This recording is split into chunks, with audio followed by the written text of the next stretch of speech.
nacimiento de Jesucristo fue de esta manera. María, su madre, estaba desposada con José y antes de vivir juntos, resultó que ella esperaba un hijo por obra del Espíritu Santo. José, su esposo, que era justo y no quería denunciarla, decidió repudiarla en secreto.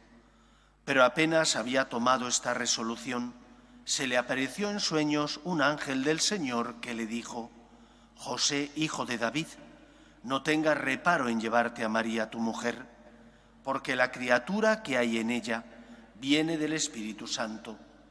Dará a luz un hijo, y tú le pondrás por nombre Jesús, porque él salvará a su pueblo de los pecados. Todo esto sucedió para que se cumpliese lo que había dicho el Señor por el profeta. Mirad, la Virgen concebirá y dará a luz un hijo, y le pondrá por nombre Emmanuel, que significa Dios con nosotros. Palabra del Señor. Gloria a ti, Señor Jesús. La figura de la Virgen María no se puede entender si no es en un contexto determinado. Y ese contexto determinado es el plan de salvación de Dios. Dios quiere que todos los hombres se salven y lleguen al conocimiento de la verdad. El Señor nos creó a su imagen y semejanza y nos concedió el don de la libertad.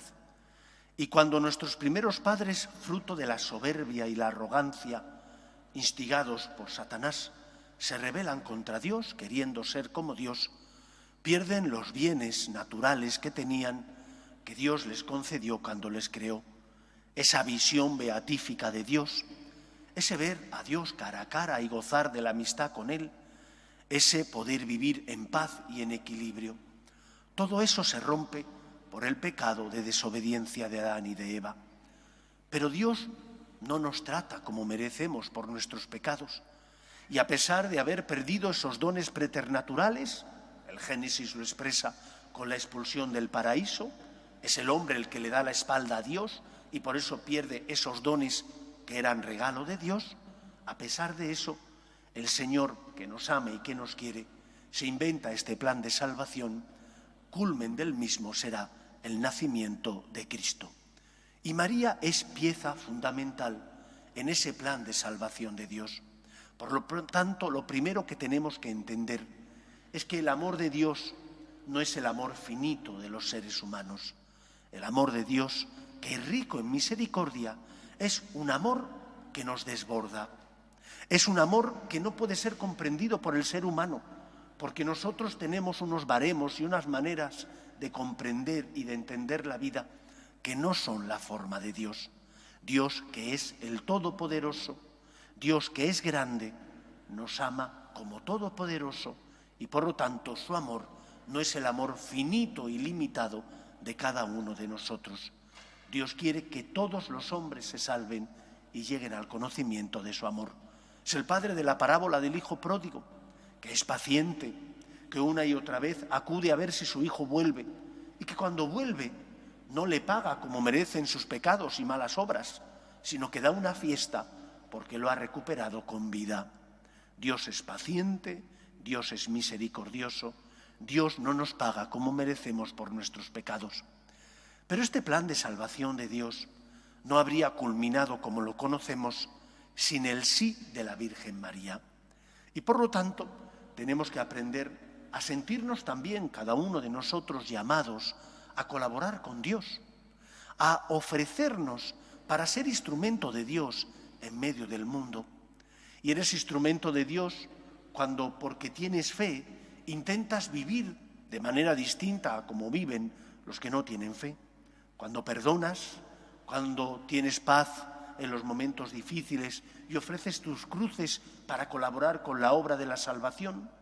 Cuando, porque tienes fe, te comportas como una persona que crees en la verdad y que por lo tanto no caes en el relativismo moral en el que vive gran parte de nuestra sociedad.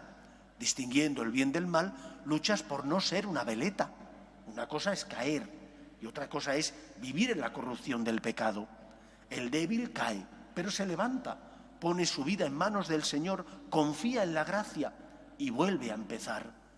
El sí de la Virgen María nos enseña que también nosotros podemos decir sí al Señor y por lo tanto colaborar con Él en la obra de la salvación de forma distinta, no como la Inmaculada Virgen María, pero podemos colaborar con Él, siendo sus manos que consuelan, sus manos que educan, sus manos que llevan esperanza al que sufre.